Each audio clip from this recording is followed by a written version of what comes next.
I hope everybody's doing well. Okay. Obviously, our discussion today is going to center heavily on electronic home monitoring and related monitoring systems. Do we have any? We'll start in, and you'll see that that's item 1 on our agenda.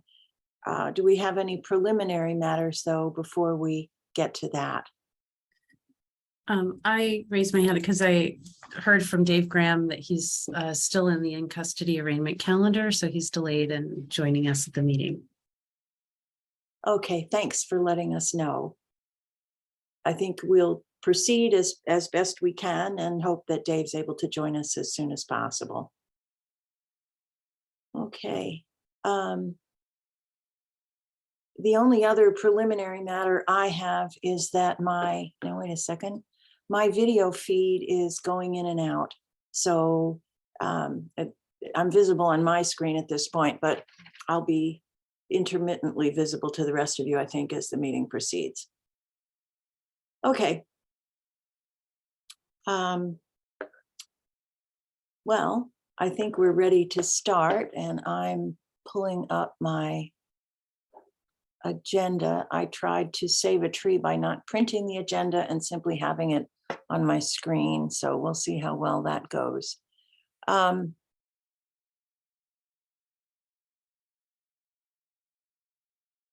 Dave Reynolds, I reviewed your correspondence with George Roach and the county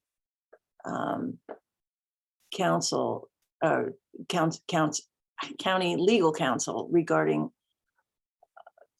concerns about liability, and they definitely voiced some concerns about liability. Do you have anything to add to that? Yeah, I think it's very clear he's concerned about the liability piece, but he also did mention that we're part of the state risk pool. And I think if we move forward with electronic home monitoring, we need to get their buy-in as well, because they're responsible for representing the county in any lawsuits. Right. I'm not sure that I'm a strong proponent of electronic home monitoring or GPS monitoring for that matter. But I must say that well, I guess I'll just throw this open for discussion by everybody. I saw some flaws, what I considered to be flaws in the legal reasoning there. I thought that the risk and the risk of someone committing a violent crime while on monitoring and the county being held responsible for that was pretty high. Certainly a violent crime would subject the county to some serious exposure, but I think that it's debatable whether the county, by virtue of the fact that it was simply monitoring in a system that was clearly and transparently not working in real time so that it would have a warning potential for victims or a protective potential for victims in the moment. I'm not sure that such a system would implicate the county in terms of liability. Obviously, the system would have to be set up properly and without inflated expectations for what it could and couldn't accomplish. But I don't think the fact that the county would be doing location monitoring is in and of itself a source of liability for the county. So I don't think that the letter from the county's legal counsel forecloses the issue to our group. That's just my opinion, obviously, but that's. Was it since our last, and this ties into this a bit, but since our last meeting too, after consulting with the civil department, the judges entered an administrative order declaring anybody who's on warrant status and no longer be considered on pretrial because of the liability issues relating to that, even though we're not able to supervise them, because there's an association where they're on pretrial. They thought we had too much liability in just that alone, so they discharged anybody who's on warrant status. Anybody who's on warrant status has been discharged from the pretrial services roster? Caseload, correct. I see. So that means that if a person is on pretrial services and they don't comply in some way and a warrant is issued, they go off pretrial services. That's correct. Yeah, so I know John discharged about 40 people last month who were on warrant status, which is a pretty significant number. Yeah. that Judge is- Garrett, this is Stephen. I don't recall seeing either that legal analysis or the order that Dave's referring to. Have those been distributed to the group The legal analysis went out a couple days ago. from Jill? Yeah, she forwarded it from George Roche. Okay. Sorry, I missed that. That's okay. I can tell you the date that it went out, but as usual, it'll take me a minute. I haven't seen the judge's order either. Is that when, can you give us an idea of when in time that occurred, Dave? Yeah, it was last month. I'll pull it up on Odyssey and send it out. I know when I tried to do that before and it hadn't been scanned in yet. I forgot to get back to it, but yes, I'll get that. Thank you, Dave. Sure. And it sounds like this was relatively recently. Yeah, it was end of October, right after our last meeting. Okay. Okay, well, it occurred to me as I was preparing for today's meeting that we really need to have Judge Freeman with us. And this is a terrible time for him because he has a 1:30 civil calendar that requires fairly intensive preparation. I don't know what that means in terms of scheduling for this meeting, but that's something for us to think about. I don't know. I'm going to go off visual for a moment, but I'm still here. And why don't we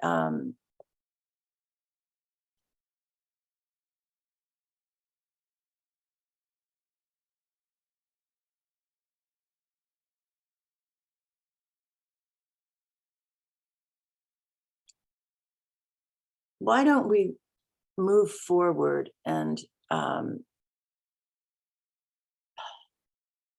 Dr. Peterson, I don't know if you have further information for us on performance measure ranking and data elements.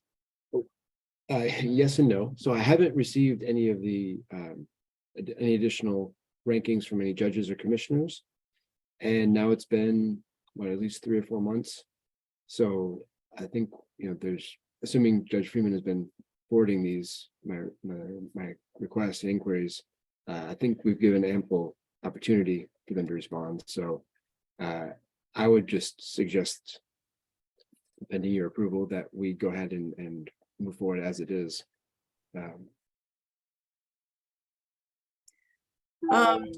That's what I think too. This has been a real source of frustration for all of us, and I think especially for you, and I don't blame you. I was not able to talk with Judge Freeman before today's meeting, but I expect to see him in another context shortly. Why don't I talk with him about the status of that? And what I'm inclined to do is say, let's set a deadline that today's December 2nd, that you'll proceed after December 16th with all the information that you have. And that would give one last deadline opportunity for the judicial officers to weigh in. Does that seem workable to you? Seems reasonable to me. Yeah. And in the meantime, I've met with John and his staff, and also Caleb at the jail, and we've gone over the data elements and the individual data elements that are required to do the reporting. And it seems like we can capture, I think pretty much all of them.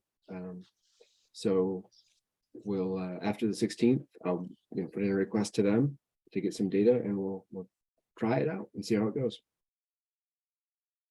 And then when I can get some reporting together, then I'll forward that on to Jill, who can pass it along to everybody else. All right. And while I've got you on the spot, Dr. Peterson, I'm looking at my notes from our last meeting, and you were also going to get information from comparable counties that you work with about their use of electronic home monitoring, and to get a list of the violent offenses, the list that's used by Pierce County and by Thurston County. Have you been able to do either of those two things? Yeah, I think Jill sent that out back in October, soon after our last Oh, I'm meeting. sorry. Yeah, that's also included in your meeting packet for today. I can screen share that if you'd like me. to Yes, do that. please. I have the packet in front of me, but And actually, Jill, I think this packet cut out the first page of the well, not of the violent offenses. Sorry, I'm thinking of the whole electronic home monitoring. Never mind. Oh, okay. Ignore me. Okay, let me screen share that. and can you tell us the page of the packet that it's Yeah, on? it's on the very last page. Oh, okay. Indeed, yes. I remember looking at this and wondering what it was because it didn't have a title. But there's the information for Spokane, Clark, Pierce, and Thurston counties.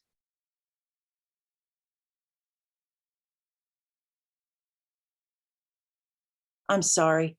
I'm not adequately prepared to discuss this because I haven't reviewed it.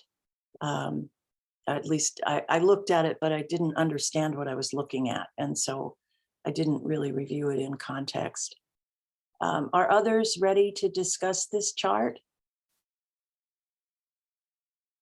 I don't hear anybody volunteering. What do you think?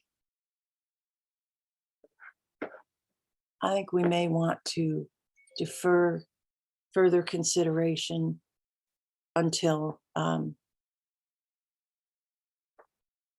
next meeting. What do you all think?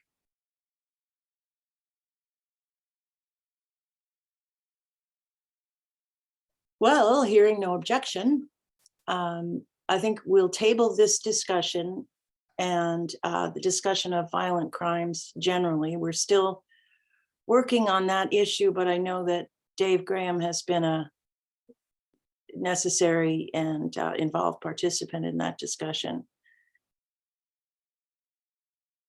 So I think we should defer further discussion until he has joined us and we've all had a chance to better review this chart, at least to review it better than I was able to. Is that workable for the group? Okay, I see a bunch of nods. I'm going to take that as an informal agreement without objection.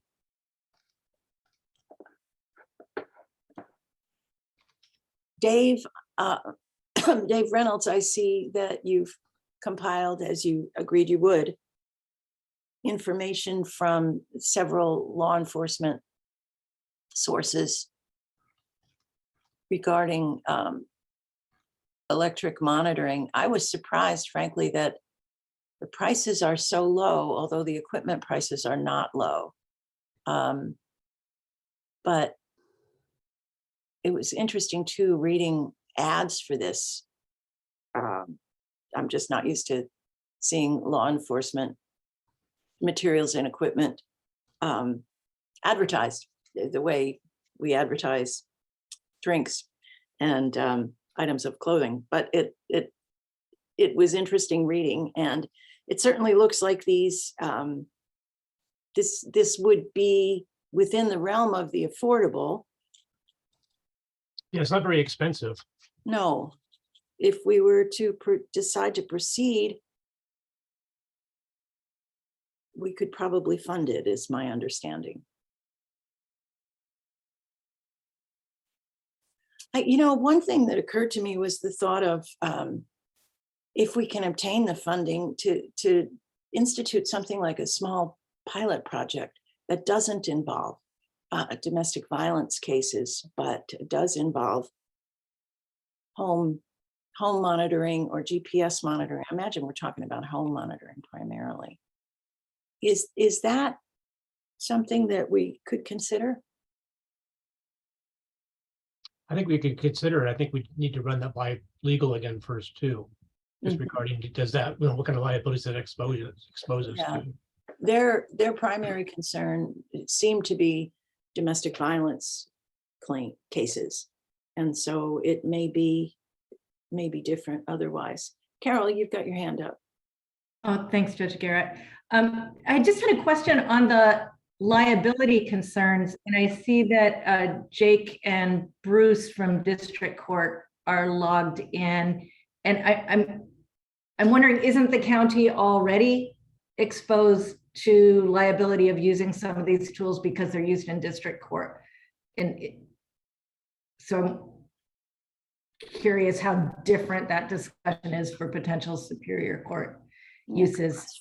And then if we were looking at a smaller group of defendants to consider the electronic monitoring, I guess I'm curious what the primary purpose would be, because there's a specific concern about enforcement of no contact orders in domestic violence, sexual assault kinds of cases. If it's electronic home monitoring to keep someone at home when they're in pretrial status, I guess I'd have some questions about what that's intending to do. Thanks. Bruce, you want to run with that ball? Sure. So yes, there is liability. There's no question about that. There is liability. However, in our agreement we have with the sheriff's office, it specifically states that all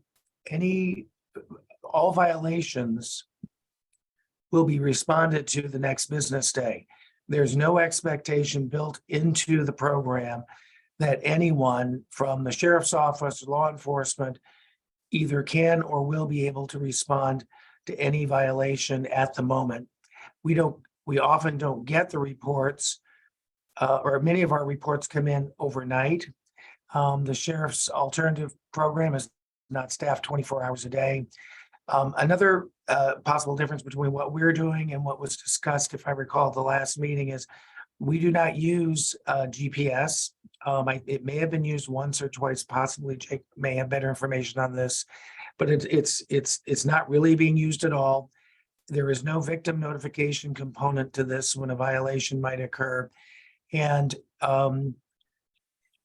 also we do not use any of our devices in relationship to confinement.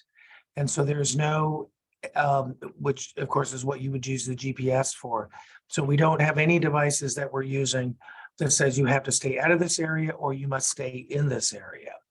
And so that, I think, is some of the differences between what we're actually doing and what I heard being talked about at the last meeting.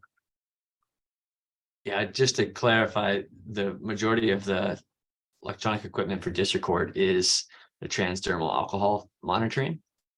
And then, Carol, I think what you're referring to and some of those, the GPS ones, come from the municipal courts. So those are not district court, those are municipal court cases where they have an agreement with friendship diversion services. Yes, we monitor those individuals on pretrial supervision, but we are not the one that ordered that device. Okay, that makes sense. So it looks to me like some safeguards regarding liability, and specifically those involving transparency, are factored in to the district court program. Is there some notice to alleged victim to the effect that the monitoring will not be in real time and won't be a source of protection from further assault? Well, we're not using GPS, so we don't have, there's no proximity issues that are there to notify about, because we're not, that's not being ordered. It would be alcohol use either through the transdermal, as Jake had mentioned, or the SoberLink, which is the handheld portable breath test, but in most of the cases, if I'm recalling, would be alcohol driving related or alcohol related. And a very small number of those would be domestic violence. Is that your recollection also, Jake? Yeah. Looks like a yes there, Jake. Yeah. Okay, Yes, sorry about that. okay. All right.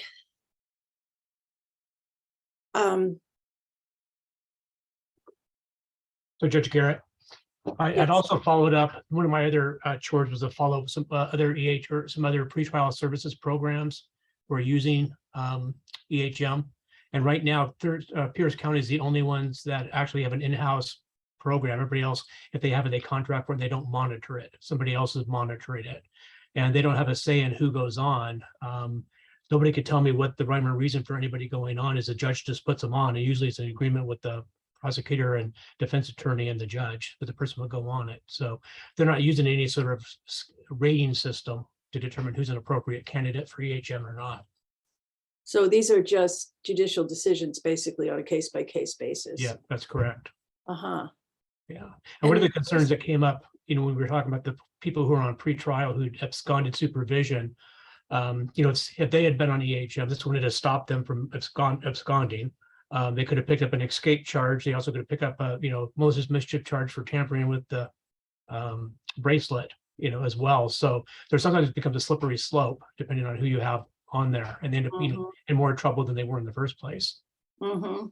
I noticed the discussion of technical violations at one point in the literature, and it seemed like the technical violations mostly had to do with messing around with the equipment in ways that you're not supposed to. Yeah. I definitely think that happens, but I guess my point being those, poor people who we had warrants issued on, that wouldn't have stopped them from absconding. Yeah. Yeah, I understand. Yeah. Well, it's interesting. It's a solution that sounds great when you first hear about it, but as you look at all the implications and the effectiveness, I guess it becomes less great and more controversial. Well, I think it's just like anything, you have to put the right people on the right programs, and I don't know who the right people for this would be at this time. It seems like we had 40 warrants. That's a pretty significant number of warrants for failures to appear. That would say to me those people probably weren't the right people to be on pretrial to be released. And I don't know, I don't know who the right people are still to this day, but we've been doing the risk assessment, and I still don't have an idea who should be being released and who should be held, and who would be appropriate for EHM.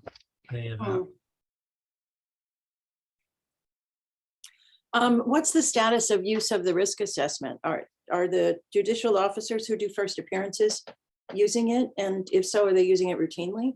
John could probably speak a little bit better, but they get the risk assessment every day to review before court. Okay. John, you got anything to add? Yeah, excuse me.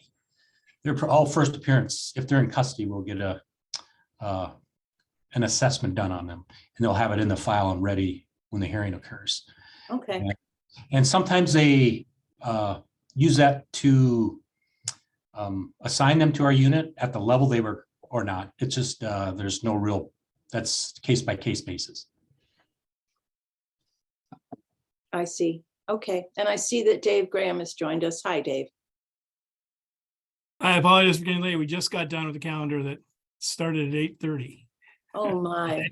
So yeah, we had a lot of folks, and then we went up to do the 10s, which just got done. So it's a long calendar. So I apologize. Hopefully Maya let people know. I let her people know that let you go. Thank you, Maya. She did. Yeah.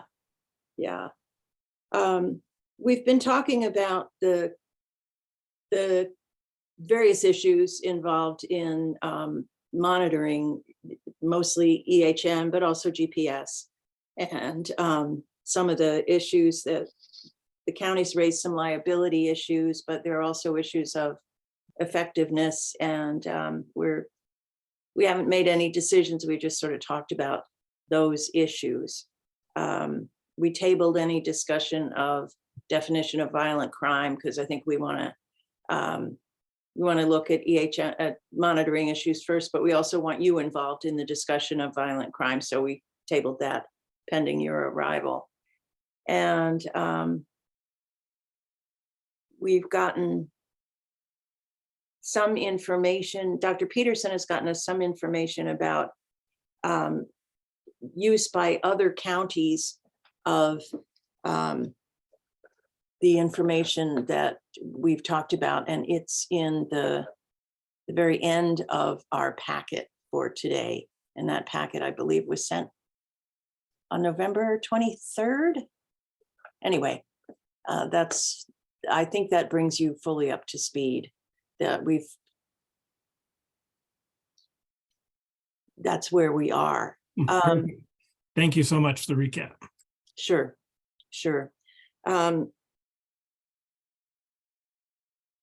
I don't know, where do we go from here? I mean, we can have a discussion about violent crime and what constitutes violent crime, but I'm wondering if we need to get a little more basic than that. And first of all, make some decisions about whether we want to further consider monitoring, and if so, how, as a full-fledged program, as a pilot program, or not at all, or at least not at all now.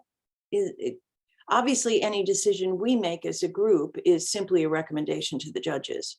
And it sounds like the judges are having some concerns about failure to comply with pretrial appearance requirements that have put so many people on warrant status. I don't know, Judge Freeman isn't with us, and I'm a little reluctant to get further into that issue without some input from the judiciary. What do you think? Okay, I see a couple heads nodding and most people just wondering whether Judge Garrett is going to get to the point anytime soon.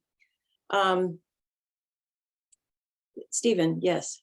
The other issue I'm interested in learning more about is, and maybe John has some updated information. I recall the last time he reported a large percentage of, to me, a very surprisingly high percentage of the people released by the risk assessment tool also had bail imposed on them. And I'm wondering if that practice continues. I still don't understand how the judicial officers think through that. Obviously, the bail isn't any more effective than a monitoring device would be either. So why are we continuing that? The interplay between bail and the risk assessment tool is something I'd like to know more about, and I'd like to maybe hash out a little bit more in this group. But obviously that requires primary input from the judicial officer side. Or I don't know, maybe Dave Graham, some of that is coming from prosecutor side. I don't know. What's the kind of exact question you're looking for? Why are we still using bail when we're releasing people based on the risk assessment tool?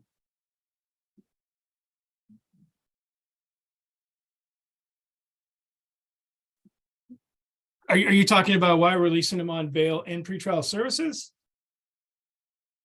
The risk assessment tool was supposed to provide An alternative to bail rather than a mixture with bail. exactly. And I guess one is, from what I recall, way back when we studied all this, that the best sort of compliance was individuals with some bail and pretrial monitoring. Those are the individuals that have the high success rate. The issue we have right now with the in custody people is majority of them are violent offenders now. Everyone else is getting booked and released. Mm-hmm. And the times that there are still some property crimes coming in, and there are still some of those where the judge is putting pretrial services, but they're lowering the bail basically. So normally they'd probably be thinking 10,000, 5,000, but you know what? I'm going to try pretrial monitoring and make it 2,000. They're using that to kind of lower the bail down based on the individual's history. So they're basically looking at it saying, this individual with their history, I think bail's around 5,000. However, I'm going to try some pretrial, so I'll knock bail down a little bit. So the option of the individual posting it is still available, and then they can go to pretrial services. I guess- and that's what I see, and that's what I see being argued too, is that, you know, they argue for a little bit less bail and pretrial services. I think it'd be helpful to hear from John how many people on pretrial are still in jail that have been assigned to the caseload. Probably between maybe 5 to 8, Out of how many overall? 60. So about 8 or 9% are still in jail. Yeah, $2,000 in bail is not, is still a barrier to a lot of the people. So, and the idea was you were releasing people based on the risk assessment because they were unlikely to commit a new violent crime and likely to reappear for the case. So, but a majority of those, the risk assessment is saying hold them. Is what I'm saying. Majority of them is saying is hold them. We rarely see somebody that it's like ones or twos. I mean, majority of people we see booked are 5 to 8. You know, they're on the scheme. So no, they're not holding people that the risk assessment is saying to let go. Carol, was that the point you were going to make too?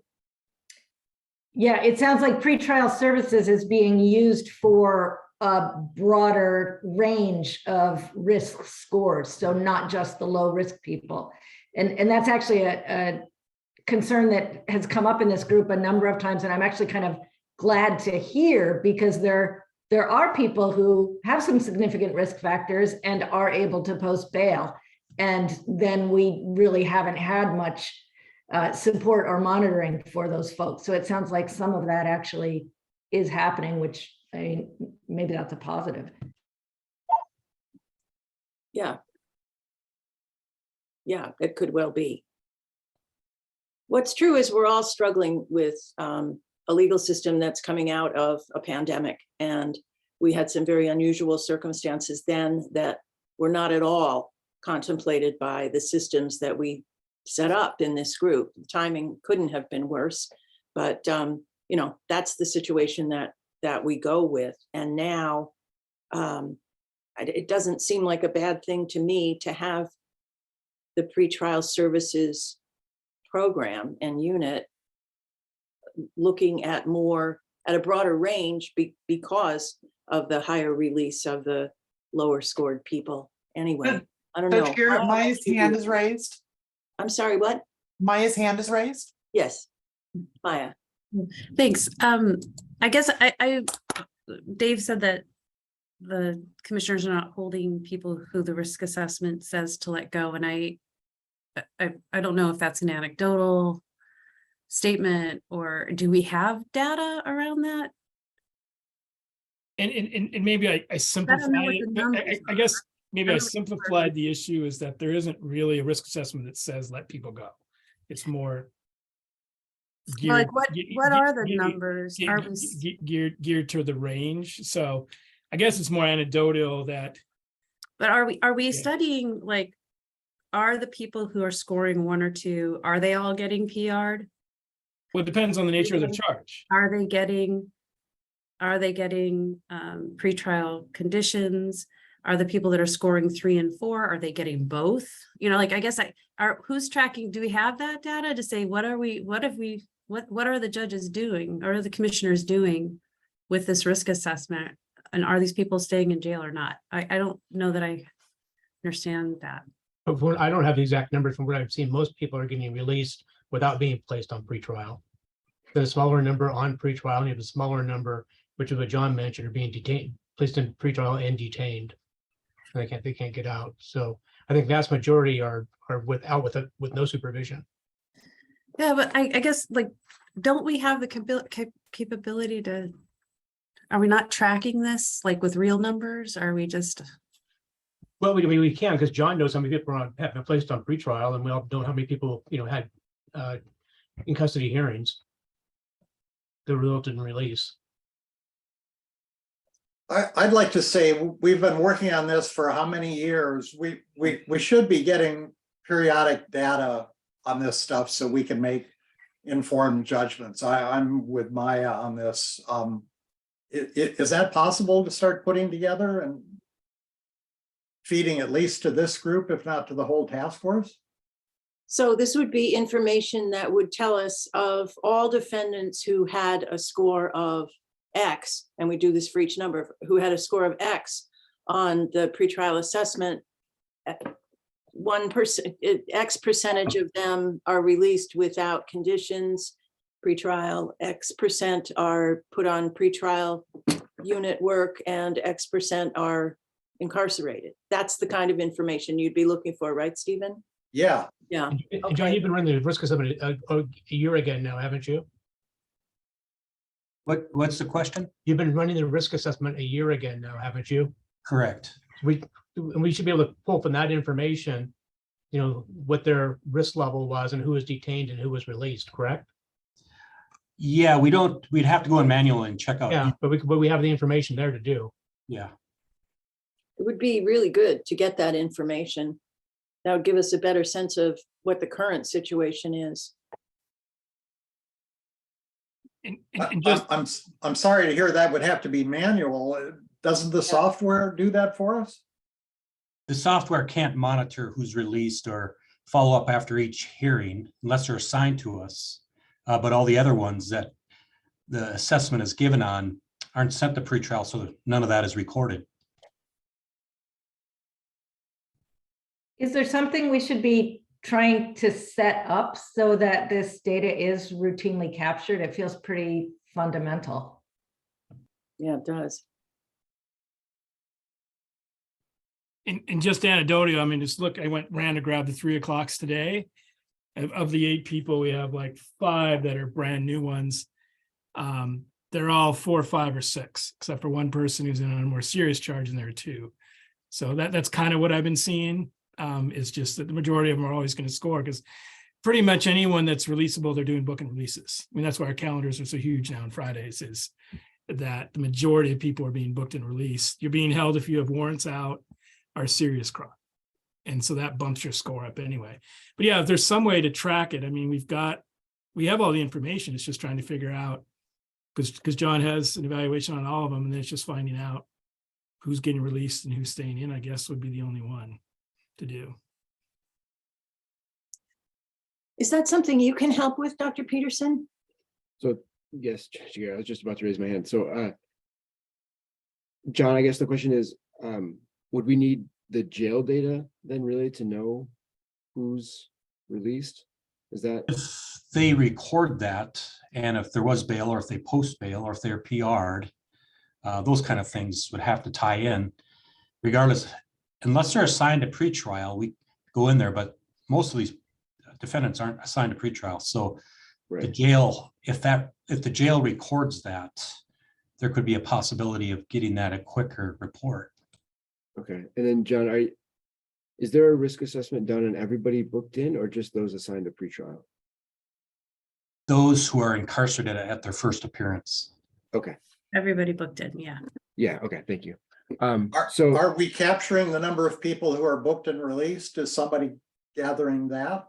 The jail would have that, but pretrial's not monitoring that. That would seem to be an important data point as well. And I think So- the jail could probably get that pretty easily. Yeah, I think, Lieutenant Erickson should be able to create some kind of report that could do that. What kind of time frame would you want to see? Is it like monthly, bi-monthly, quarterly? What kind of? I think monthly would be most helpful. Okay, so yeah, it sounds like you'd have to do some matching up of the two things, and I can help with that. That shouldn't be too difficult, but it would require, so basically at the end of the month, if John could send me a report of the people that he had scored on the last month, and then I can see if Lieutenant Erickson can do the same, in terms of booking and releases, and then I can just match it up and forward it on to Jill, can disseminate it. And would it be helpful for John to send you the ones he's done over the last year? So because it's a historical Sure. I perspective. mean, I don't want to promise John's way, fill up John's calendar too much, but yeah, if that's okay with him. I think that is a report he can run pretty easily, because, the risk assessment, people that he's done stuff on. Yeah, I know John has mentioned that he had in the past that he had been waiting for a software update. So I don't know if it'd be better to wait till after that's done or whatever, but he can be the best judge of that. So whenever that's feasible and seems like a good time to do it, we can give it a try. Yeah, let me check our current system if I can pull those numbers. And if not, then I'm going to wait for our update, which is supposed to happen within maybe a month or two. It's supposed to happen by the end of the year. So John, if you can't get it, can the people who own the software get it? Can they run that report for us? I believe so. We'd have to tell them specifically what Yeah. we want. And, We may want to just go ahead and do that, so we have that, we're not waiting another month. okay. Okay. I think we've taken this discussion as far as we can now.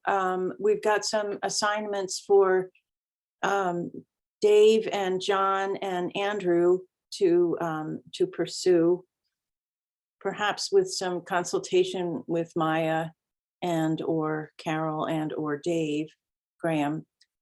And I'm wondering whether I think that I and Judge Friedman should, at least that I and Judge Friedman should meet. And I'd like to get more information, either to report to the group or to have him report to the group about what the current practices are and what the current thinking is on the part of the judges, so that we can make sure that they're well integrated into the discussion. I've completely lost the video thread. Can you all see me? Yeah. Oh, you can. I just can't see myself or any of you. Okay.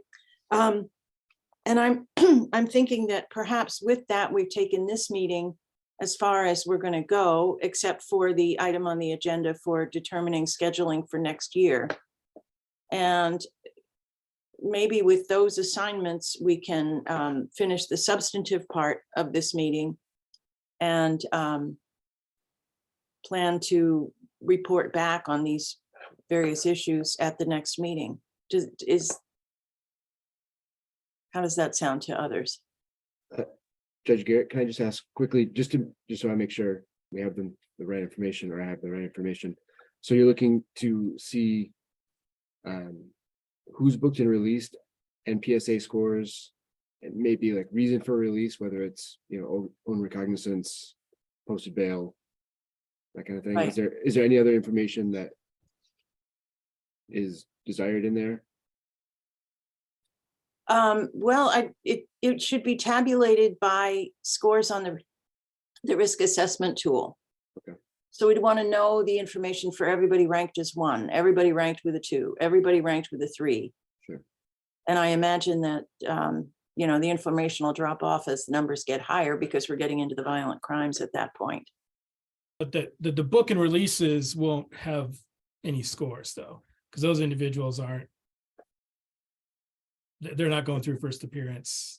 That makes sense. Evaluation. So, but on those, but we still want to track those just to see how many of those cases are out there. Okay. Yeah. Thanks. Can we also capture subsequent charges after release? Because that would tell us, the quality of the decisions that are being made, or it would allow us some evaluative information. Makes That would- sense to me. Yeah, that would be more difficult for me, just because when I get data, I get like a quarterly update of data, and so I'm always running, at least a month behind. So, for a monthly update, that's not going to work for me, or I won't be able to provide that. I don't know if that's tracked internally somewhere, then I can just include that in the report. Or we could supplement the monthly reports with that quarterly report that would sort of backfill a little bit. Yeah, sure. And once we start to build up the monthly, then I'd have a roster and could go back to the previous quarter or something like that. Does that make sense? And is that so. workable? I think so. Yeah, and the book and release would be obvious because they wouldn't match up with the score, the people that John had right on his roster. So they should stick out. And then the others, of course, could report on the PSA scores. So sure. All right. Dave, And I'm sorry, Judge, go ahead. no, you go ahead. I was gonna ask Dave Graham if he had a feel for how many people are just being summoned in, aren't being booked and released, but just appearing by summons. Yeah, because I actually do all those. Because that's actually a population we probably look at it So, as well. pretty, yeah, it's a pretty big stack. I mean, I wish I could say the numbers, but it's a lot bigger than it's ever been. A lot of them I look at them and like, why is this person not being booked? You know, and a lot of these alludes and a lot of things, but that's what we do, especially when we go on jail restrictions. Officers aren't even going to the jail to book and release. They're just. That's probably something we should be tracking too. Yeah, and I can maybe ask to maybe look at our summons charging if it's. Yeah, I'm just trying to think of kind of what kind of number, because I know Eric Ritchie's also sending a bunch of those cases to district court now too. Yeah. So they're kind of skimming them at the top, and then I'm just getting the ones to charge. Yeah, but let me bounce that around our staff to see if there's some way we can show tracking on that. Because those tend to come in bunches. Mhm. You know, I file them, and then like on a RAIM account or suddenly just get 20 of them 1 week, sort of deal. Okay. Well, that's your assignment for the next meeting. My assignment is I'm going to meet with Judge Friedman at the very least, and perhaps with other members of the judiciary, just so that I can report back to the group about what the current practices are and what the issues are as the judges see them. And by judges, I mean judges and commissioners. I think that will give us a more updated view of what we're dealing with. So that'll be my assignment for the next meeting. Judge Garrett, Jill, here I have a question for Dr. Peterson. Mhm. Going back to performance ranking and setting a deadline of December 16th, is that correct? And who is that deadline for? Who should we be notifying to let them know they have a deadline to complete that ranking? I That would think, be, sorry. go ahead. No, please. Well, I was going to say the judges and commissioners, and I'm not sure if why don't we just notify all the judges and commissioners that their input is very much sought. Perhaps we can attach another copy of the document so that it can be completed easily. And let's see, the 16th, yeah, the close of business on the 16th would be their deadline. And that would enable Dr. Peterson to start working on this beginning the week of the 19th. Okay, that's great information. Thank you. And just to clarify, in terms of protocol, it's okay if I go ahead and email all of the judges and commissioners directly? Or Judge Garrett, do you want to contact them? What's the best way to notify them?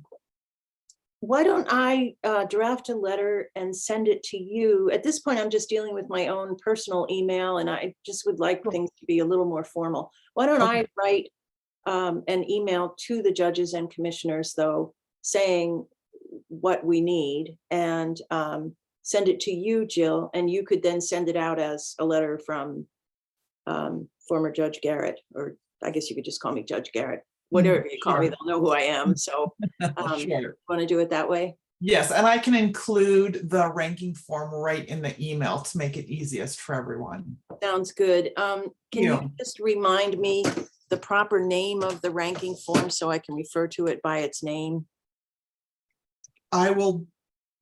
I call it the performance measure ranking, but I don't know if that's necessarily going to be very clear for them. So I'll email you unless Dr. Peterson has a good idea.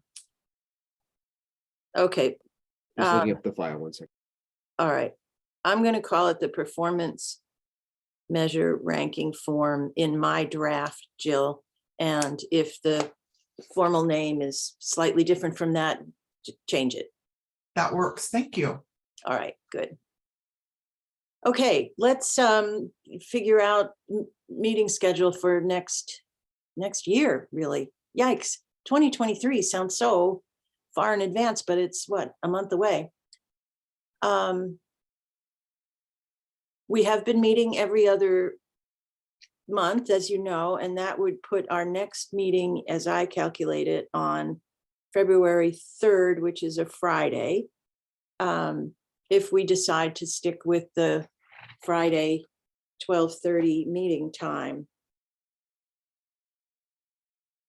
What do you all think? First of all, is this time working for everybody? It may be that it's working for those of us who are here. What about, And- do we know what Judge Freeman's preference is? I don't. As I say, I was not able to reach him before the meeting. I expect to see him though socially over the weekend. So. He's actually on so can vacation, I talk to him believe. then. What did you say? I believe he's on vacation this week. Oh, really? Okay. Yeah. All right, well, maybe I won't be seeing him over the weekend, but I'll make a point of talking to him about it. Why don't we do this? Why don't we set our next meeting for February 3rd, unless anybody has an objection? I'll talk with Judge Freeman. I'll talk with the other judges too, but the scheduling issue is really more on Judge Freeman. If anybody has other input on meeting times or changing from the every other month schedule that we're on now, email the group. Otherwise, I'll talk with Judge Freeman and I'll report back about that at our meeting on February 3rd as well, or perhaps he'll be able to join us. We'll see. Does that work? Okay, so yet another decision is deferred to February 3rd, but this one's an administrative one. All right. Does anybody have anything else to discuss or raise for this meeting? Well, it's been good to see all of you. I must say, as a retired person, I just really think that all of you deserve great credit for bringing our legal system back from the edge that it went to during this pandemic and picking up all the many pieces that fell. So, you know, we tend to concentrate on what's wrong, but what's right is that our legal system held through and is still bearing up under many crises. And that's because of the work of good people like you. So now that I'm not among you, I could just sit back as a retired person. And I really am most impressed with the way that all of the people in our local courts are carrying the torch. It's not an easy thing to do. So congratulations to all of you and thank you. The next pleasant thing I want to say is I hope everybody has a wonderful holiday. And as the cliche goes, I'll see you next year. Anybody else have anything to add?